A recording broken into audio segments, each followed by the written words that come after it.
ಮಲೆನಾಡಿನ ಆ ಹಚ್ಚ ಹಸಿರಿನ ಹಳ್ಳಿ ಸದಾ ತಂಪಾದ ಗಾಳಿ ಮತ್ತು ಮಂಜಿನಿಂದ ಕೂಡಿರುತ್ತಿತ್ತು. ಅದೇ ಹಳ್ಳಿಯಲ್ಲಿ ನವೀನ್ ಮತ್ತು ಅವನ ಆತ್ಮೀಯ ಗೆಳೆಯ ರವಿ ವಾಸವಾಗಿದ್ದರು. ರವಿ ನಗರದಲ್ಲಿ ಸಿವಿಲ್ ಕಾಂಟ್ರಾಕ್ಟರ್ ಆಗಿ ಕೆಲಸ ಮಾಡುತ್ತಿದ್ದರಿಂದ ವಾರದಲ್ಲಿ 5 ದಿನ ಊರಿನಲ್ಲಿ ಇರುತ್ತಿರಲಿಲ್ಲ. ಆದರೆ ಅವನ ಸುಂದರ ಹೆಂಡತಿ ರುಕ್ಮಿಣಿ ಊರಿನ ದೊಡ್ಡ ತೋಟದ ಮನೆಯನ್ನು ಒಬ್ಬಳೇ ನೋಡಿಕೊಳ್ಳುತ್ತಿದ್ದಳು. ನವೀನ ರವಿಯ ಜೀವದ ಗೆಳೆಯನಾಗಿದ್ದರಿಂದ ರವಿ ಇಲ್ಲದ ಸಮಯದಲ್ಲಿ ಮನೆಯ ಜವಾಬ್ದಾರಿಯನ್ನು ನವೀನನೇ ವಹಿಸಿಕೊಂಡಿದ್ದನು. ರುಕ್ಮಿಣಿ ಕೇವಲ ಸುಂದರಿಯಷ್ಟೇ ಅಲ್ಲ, ಮಾತಿನಲ್ಲಿ ತುಂಬಾ ಚಾತುರ್ಯ ಹೊಂದಿದಳು. ಅವಳ ಪ್ರತಿಯೊಂದು ಮಾತಿನಲ್ಲೂ ಒಂದು ರೀತಿಯ ನಿಗೂಢತೆ ಇರುತ್ತಿತ್ತು. ನವೀನನಿಗೂ ಅವಳನ್ನು ಕಂಡರೆ ಒಂದು ರೀತಿಯ ವಿಶೇಷ ಆಕರ್ಷಣೆ. ಒಂದು ದಿನ ಸಂಜೆ ಸಿಕ್ಕಾಪಟ್ಟೆ ಮಳೆ ಸುರಿಯುತ್ತಿತ್ತು. ನವೀನ ಎಂದಿನಂತೆ ರವಿ ತೋಟದ ಕೆಲಸ ಹೇಗಾಗಿದೆ ಎಂದು ನೋಡಲು ಬಂದಿದ್ದನು. ಮಳೆಗೆ ಪೂರ್ತಿ ನೆನೆದಿದ್ದ ನವೀನನಿಗೆ ಚಳಿಯಿಂದ ನಡುಕು ಶುರುವಾಗಿತ್ತು.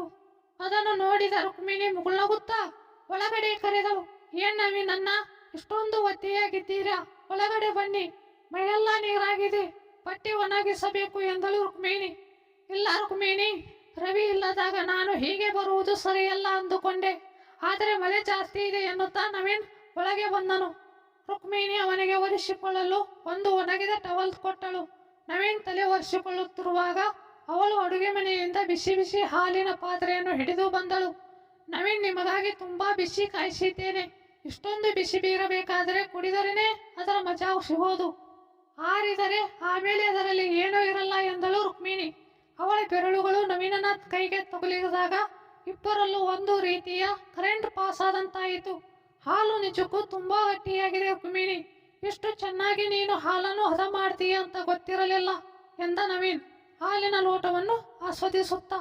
ನನಗೆ ಯಾವುದನ್ನು ಹೇಗೆ ಹದ ಮಾಡಬೇಕು, ಎಷ್ಟು ಬಿಸಿ ಮಾಡಬೇಕು ಅಂತ ಚೆನ್ನಾಗಿ ಗೊತ್ತಿದೆ ನವೀನ. ನೀವು ದಿನ ಬಂದರೆ ನಿಮಗೂ ಗೊತ್ತಾಗುತ್ತೆ ಎಂದು ನಗುತ್ತಾ ಅಲ್ಲೇ ಮೇಜಿನ ಮೇಲಿದ್ದ ಮಾಗಿದ ಮಾವಿನ ಹಣ್ಣುಗಳನ್ನು ತೋರಿಸಿದಳು. ನೋಡಿ, ಈ ಹಣ್ಣುಗಳು ತುಂಬಾ ರಸಭರಿತವಾಗಿವೆ. ಮೇಲ್ನೋಟಕ್ಕೆ ಗಟ್ಟಿಯಾಗಿ ಕಂಡರೂ ಸರಿಯಾಗಿ ಒತ್ತಿ ಹಿಡಿದರೆ ಸಾಕು, ರಸ ಉಕ್ಕಿ ಹರಿಯುತ್ತದೆ. ನಿಮಗೂ ಹಣ್ಣು ಅಂದರೆ ಇಷ್ಟ ತಾನೇ? ನವೀನನಿಗೆ ಅವಳ ಮಾತಿನ ಒಳಗಿನ ಅರ್ಥ ನಿಧಾನವಾಗಿ ಅರ್ಥವಾಗುತ್ತಿತ್ತು. ಅವನು ಹಣ್ಣನ್ನು ಕೈಗೆತ್ತಿಕೊಂಡು, ಹೌದು ರುಕ್ಮಿಣಿ, ಇಷ್ಟು ಮಾಗಿದ ಹಣ್ಣನ್ನು ಸವಿಯಲು ಯಾರಾದರೂ ಆಸೆ ಆಗೇ ಆಗುತ್ತದೆ. ಆದರೆ ಬೇರೆಯವರ ತೋಟದ ಹಣ್ಣನ್ನು ಮುಟ್ಟುವಾಗ ಸ್ವಲ್ಪ ಭಯ ಇರುತ್ತೆ ಅಷ್ಟೇ ಎಂದನು. ತೋಟ ರವಿಯದಾಗಿದ್ದರೂ ಅದನ್ನು ಕಾಯುವ ಜವಾಬ್ದಾರಿ ನಿಮ್ಮದೇ ಅಲ್ವಾ? ನೀವೇ ಮುಟ್ಟಿದ್ದದಿದ್ದರೆ ಹಣ್ಣು ಕೊಳೆತು ಹೋಗುತ್ತದೆ ಎಂದು ರುಕ್ಮಿಣಿ ಕಣ್ಣು ಹೊಡೆದಳು. ಆ ರಾತ್ರಿಯ ಮಳೆಯಲ್ಲಿ ಅವರಿಬ್ಬರ ನಡುವಿನ ಮೌನವೇ ಒಂದು ಹೊಸ ಕಥೆಗೆ ಮುನ್ನಡಿ ಬರೆಯಿತು. ಕೆಲವು ದಿನಗಳ ನಂತರ ರವಿ ಫೋನ್ ಮಾಡಿ ತಾನು ಬರಲು ಇನ್ನೂ 2 ದಿನ ತಡವಾಗುತ್ತದೆ ಎಂದು ತಿಳಿಸಿದನು. ಈ ವಿಷಯ ನವೀನನಿಗೂ ತಿಳಿಯಿತು.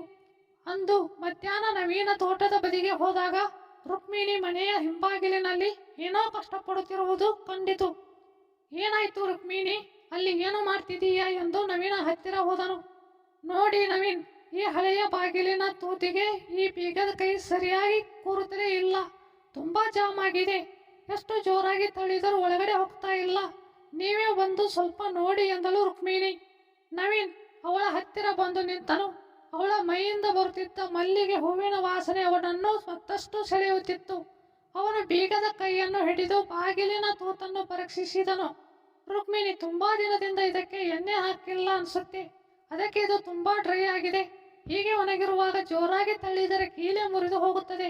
ಮೊದಲು ಸ್ವಲ್ಪ ಎಣ್ಣೆ ಸವರಿ ಆಮೇಲೆ ನಿಧಾನವಾಗಿ ಒಳಗೆ ಹಾಕಬೇಕು ಎಂದ. ಹೌದಾ, ನನಗೆ ಗೊತ್ತೇ ಇರಲಿಲ್ಲ. ನೀವು ತುಂಬಾ ಅನುಭವಸ್ಥರು ಅನಿಸುತ್ತೆ. ತಗೊಳ್ಳಿ, ಈ ಎಣ್ಣೆ ನೀವೇ ಆ ಕೆಲಸ ಮಾಡಿ. ಒಳಗೆ ಸರಿ ಸಾಕು, ಬಾಗಿಲು ತಾನಾಗಿಯೇ ತೆರೆದುಕೊಳ್ಳುತ್ತದೆ ಎಂದಳು ರುಕ್ಮಿಣಿ. ನವೀನ ಬೀಗದ ಕೈಗೆ ಎಣ್ಣೆ ಸವರಿ ನಿಧಾನವಾಗಿ ಬಾಗಿಲಿನ ತೂತಿನೊಳಗೆ ಹಾಕಿ ಸ್ವಲ್ಪ ಪ್ರೆಸ್ ಮಾಡಿದನು. ಕ್ಲಿಕ್ ಎಂಬ ಶಬ್ದದೊಂದಿಗೆ ಬಾಗಿಲು ಸುಲಭವಾಗಿ ತೆರೆದುಕೊಂಡಿತು. ರುಕ್ಮಿಣಿ ಸಂತೋಷದಿಂದ ನವೀನನ ತೋಳನ್ನು ಗಟ್ಟಿಯಾಗಿ ಹಿಡಿದುಕೊಂಡಳು. ಅಬ್ಬ, ಎಷ್ಟು ಸುಲಭವಾಗಿ ಒಳಗೆ ಹಾಕಿದ್ರಿ ನವೀನ. ರವಿ ಇದ್ದಾಗಲೂ ಈ ಬಾಗಿಲು ಇಷ್ಟು ಸರಾಗವಾಗಿ ತೆಗೆಯಲು ಆಗುತ್ತಿರಲಿಲ್ಲ. ನಿಮ್ಮ ಹತ್ತಿರ ಒಂದು ಕಲೆ ಇದೆ ಎಂದಳು. ಇದು ಕೇವಲ ಕೀಲಿ ಬಾಗಿಲಿನ ವಿಷಯವೂ ಮಾತ್ರವಲ್ಲ ರುಕ್ಮಿಣಿ. ಸರಿಯಾದ ಜಾಗಕ್ಕೆ ಸರಿಯಾದ ಒತ್ತಡ ಹಾಕಿದರೆ ಯಾವುದೇ ಕಠಿಣವಾದದ್ದು ಮೆತ್ತಗಾಗುತ್ತದೆ ಎಂದು ನವೀನ್ ಅವಳ ಸೊಂಟಕ್ಕೆ ಕೈ ಹಾಕಿದನು. ರುಕ್ಮಿಣಿ ಅದಕ್ಕೆ ವಿರೋಧಿಸಲಿಲ್ಲ. ಬದಲಿಗೆ ಅವನಿಗೆ ಮತ್ತಷ್ಟು ಹತ್ತಿರವಾದಳು.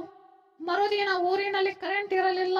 ತೋಟದ ಮೋಟಾರ್ ಆನ್ ಮಾಡಲು ಆಗದ ಕಾರಣ ಮನೆಯ ಹಿತ್ತಲಿನ ಬಾವಿಯಿಂದ ನೀರು ಸೇದಬೇಕಾದ ಪರಿಸ್ಥಿತಿ ಬಂದಿತು.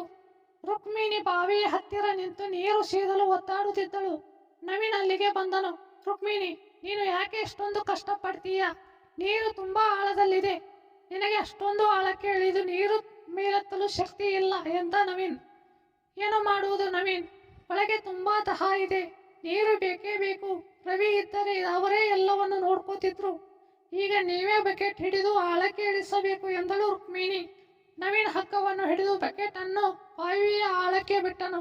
ನೋಡು ರುಕ್ಮಿಣಿ, ಬಕೆಟ್ ಪೂರ್ತಿಯಾಗಿ ಮುಳುಗುವವರೆಗೂ ಹಗ್ಗ ಬಿಡಬೇಕು.